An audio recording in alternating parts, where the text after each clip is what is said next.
The live TV, सच सबसे आगे। नमस्कार, द लाइव टीवी आप देख रहे हैं। आपके साथ मैं हूं आदित्य कुमार। आज दिल्ली में सरकारी कर्मचारियों का एक बड़ा जत्था लगा और उसमें पुरानी पेंशन बहाली को लेकर मांग उठाई गई। दरअसल पुरानी पेंशन को लेकर लगातार सरकार को घेरा जा रहा है। सरकार से मांग लगातार की जा रही है, लेकिन सरकार है कि सुनने को तैयार नहीं है। अब आप समझिए, कर्मचारी भी नाराज हैं, किसान नाराज हैं, युवा बेरोजगार नाराज हैं, आम जनमानस नाराज है। तो आप इससे अंदाजा लगा सकते हैं कि आखिरकार सरकार का अब क्या होने वाला है। देखिए, कुछ तस्वीरें हम आपको दिखाना चाहते हैं। तस्वीर आपकी स्क्रीन पर, आप तस्वीर देखिए कि भीड़ चारों तरफ लगी हुई है। रणविजय सिंह ने तस्वीर साझा करते हुए जो बात लिखी है वो भी बहुत महत्वपूर्ण है। उन्होंने सीधे तौर पर लिखा है कि जुमलों वाली ये सरकार नहीं चलेगी अब की बार। दिल्ली में पुरानी पेंशन की मांग को लेकर देश भर से सरकारी कर्मचारी जुटे हैं। मेरी सरकार से मांग है कि इन देशद्रोहियों की तत्काल गिरफ्तारी हो, उम्र कैद की सजा हो। ये कटाक्ष के तौर पर रणविजय सिंह के द्वारा लिखा जा रहा है। इन्हें पेंशन चाहिए, देश का सोचना ही नहीं है, स्वार्थी कहीं के। ये पुरानी पेंशन की बहाली को लेकर ये धरना प्रदर्शन हो रहा है। ये देश के बारे में नहीं सोच रहे, स्वार्थी लोग हैं। इस तरीके की बातें कही जा रही हैं। जुबैर हयात ने भी ये ट्वीट किया है। तस्वीर आप स्क्रीन पर देखिए, चारों तरफ नरमुंड ही नरमुंड दिखाई दे रहे हैं, भीड़ ही भीड़ दिखाई दे रही है। बिग ब्रेकिंग, ओपीएस के लिए देश भर में बड़ी संख्या में सरकारी कर्मचारी आज दिल्ली के रामलीला मैदान में पहुंचे हैं। देश की ओल्ड पेंशन स्कीम को लेकर यह आज तक की सबसे बड़ी रैली है। वहीं मेन स्ट्रीम मीडिया से यह खबर गायब है। कई मेन स्ट्रीम मीडिया में खबर नहीं दिखाई जा रही है, क्योंकि मेन स्ट्रीम मीडिया में दिखा देंगे तो आप समझते ही हैं मसला क्या हो जाएगा। सचिन गुप्ता ने भी लिखा है कि पुरानी पेंशन के लिए देश भर से बड़ी संख्या में सरकारी कर्मचारी आज दिल्ली के रामलीला मैदान में पहुंचे हैं। अन्ना आंदोलन के बाद ऐसी भीड़ रामलीला मैदान में आज दिखाई दी है। इससे पहले ऐसी भीड़ नहीं देखी गई थी। तो आप अंदाजा लगा सकते हैं किस तरीके से दिल्ली में पुरानी पेंशन को बहाल करने के लिए सरकारी कर्मचारियों का जत्था उमड़ पड़ा। चारों तरफ भीड़ ही भीड़ दिखाई दे रही थी और शायद ऐसा लग रहा था कि अन्ना आंदोलन जब 2014 के लोकसभा इलेक्शन से पहले आया था तब इतनी भीड़ शायद दिखाई पड़ी थी, तो कांग्रेस सत्ता से बेदखल हो गई थी। अब 2024 का लोकसभा चुनाव आना, उससे पहले ऐसी भीड़ रामलीला मैदान में दिखाई दी है।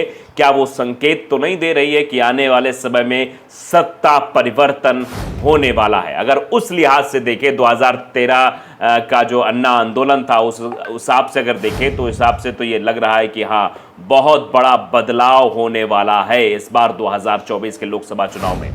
अब चलिए प्रभात खबर पर यह खबर भी छपी हुई है, इस पर जानकारी प्राप्त कर लेते क्या कुछ है। पुरानी पेंशन बहाली की मांग को लेकर दिल्ली के रामलीला मैदान में कर्मचारियों का सैलाब उमड़ पड़ा। दिल्ली के रामलीला मैदान में कश्मीर से लेकर कन्याकुमारी, सिक्किम से लेकर गुजरात तक से आए लाखों शिक्षक व कर्मचारियों का सैलाब उमड़ पड़ा। सभी ने एक सुर में कहा कि पुरानी पेंशन बहाल करे भारत सरकार, अन्यथा लोकसभा चुनाव में चलेगा वोट फॉर ओपीएस अभियान। यानी ओपीएस अभियान, आप समझ सकते हैं ओपीएस अभियान का मतलब क्या है, ओल्ड पेंशन स्कीम। उस ओल्ड पेंशन स्कीम की मांग के लिए अब अभियान चलाने की बात हो रही है। पुरानी पेंशन बहाली की मांग को लेकर दिल्ली के रामलीला मैदान में 1 अक्टूबर को विभिन्न राज्यों के कर्मचारियों का सैलाब उमड़ पड़ा। National movement for old pension scheme यानी कि NMOPS के बैनर तले इस रैली का आह्वान किया गया था। इसमें कश्मीर से लेकर कन्याकुमारी, सिक्किम से लेकर गुजरात तक से आए लाखों शिक्षक व कर्मचारियों ने एक सुर में कहा कि पुरानी पेंशन बहाल करे भारत सरकार, अन्यथा लोकसभा चुनाव में चलेगा वोट फॉर ओपीएस अभियान।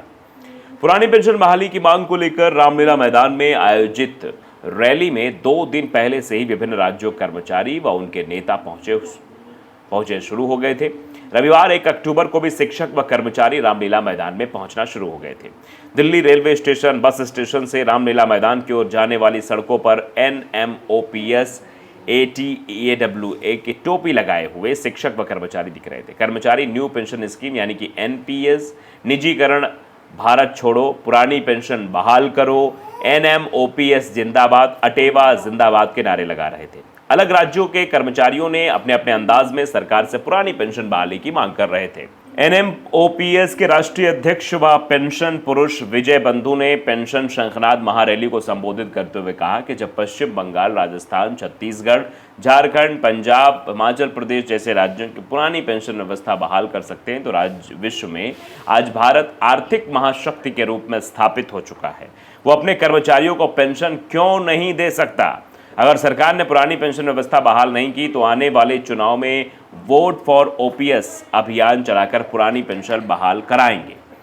विजय बंधु के आह्वान पर कर्मचारी जोश से लबरेज होकर ओपीएस बहाल करेगा, वहीं देश पर राज करेगा नारेबाजी कर रहे थे।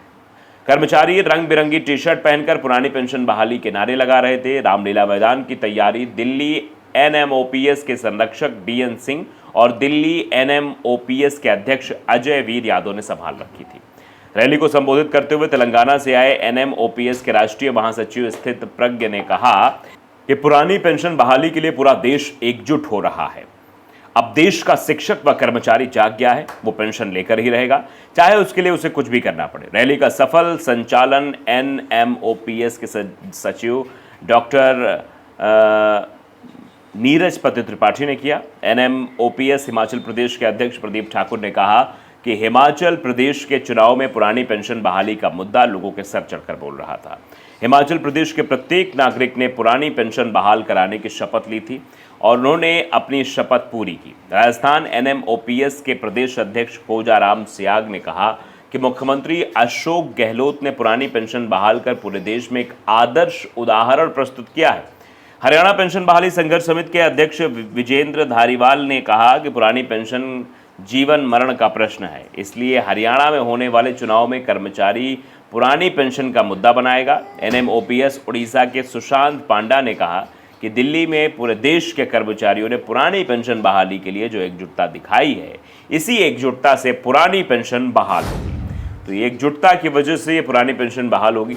ओपीएस वर्सेस एनपीएस, पुरानी पेंशन की क्यों हो रही मांग, नई पेंशन सिस्टम से ये कितना अलग?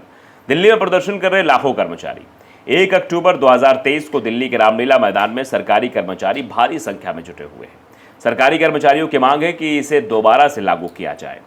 राजस्थान एनएमओपीएस के प्रदेश अध्यक्ष कोजाराम सियाग ने कहा कि मुख्यमंत्री अशोक गहलोत ने पुरानी पेंशन बहाल कर पूरे देश में एक आदर्श उदाहरण प्रस्तुत किया है। हरियाणा पेंशन बहाली संघर्ष समिति के अध्यक्ष विजेंद्र धारीवाल ने कहा कि पुरानी पेंशन जीवन मरण का प्रश्न है, इसलिए हरियाणा में होने वाले चुनाव में कर्मचारी पुरानी पेंशन को मुद्दा बनाएगा।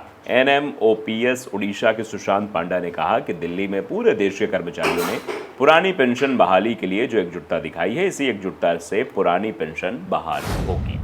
अब दरअसल समझना भी जरूरी है कि ओपीएस वर्सेस एनपीएस क्या है, यानी पुरानी पेंशन की क्यों रही मांग, नई पेंशन सिस्टम से कितना अलग है, ये समझना जरूरी है। दरअसल दिल्ली के रामलीला मैदान में भीड़ जुटी, सब कुछ हुआ। पुरानी पेंशन और नई पेंशन योजना में अंतर क्या है? दरअसल पुरानी पेंशन योजना में इस स्कीम के तहत सरकारी कर्मचारी को रिटायरमेंट के समय मिल रहे वेतन की आधी रकम पेंशन के रूप में दी जाती है। ओपीएस के तहत कर्मचारियों के वेतन से पेंशन के लिए पैसा नहीं कटता है। पुरानी पेंशन योजना के तहत भारत सरकार अपने खजाने से पेमेंट करती है। इस स्कीम में 20 लाख रुपए तक ग्रेजुएटी मिलती है।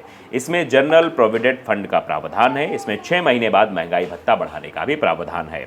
अब नई पेंशन में क्या है? कर्मचारी की बेसिक सैलरी और डीए का 10% हिस्सा कटता है। नई पेंशन योजना शेयर बाजार पर आधारित है, जिस कारण ये उतना ही सुरक्षित नहीं है। इसमें 6 महीने बाद महंगाई भत्ते में बढ़ोतरी का प्रावधान भी नहीं है। रिटायरमेंट के बाद निश्चित पेंशन की गारंटी नहीं है। ये टैक्स कटौती के तहत भी आता है। रिटायरमेंट के बाद पेंशन पाने के लिए आपको 40% एनपीएस का हिस्सा एन्यूटी में निवेश करना होगा, उसके बाद ही ऐसा हो पाएगा। तो इसलिए कर्मचारी प्रदर्शन कर रहे हैं। द लाइव टीवी को अगर आपने सब्सक्राइब नहीं किया जरूर करिए, बेल आइकन दबाइए ताकि सच खबर आप तक पहुंचती रहे। नमस्कार। द लाइव टीवी, सच सबसे आगे।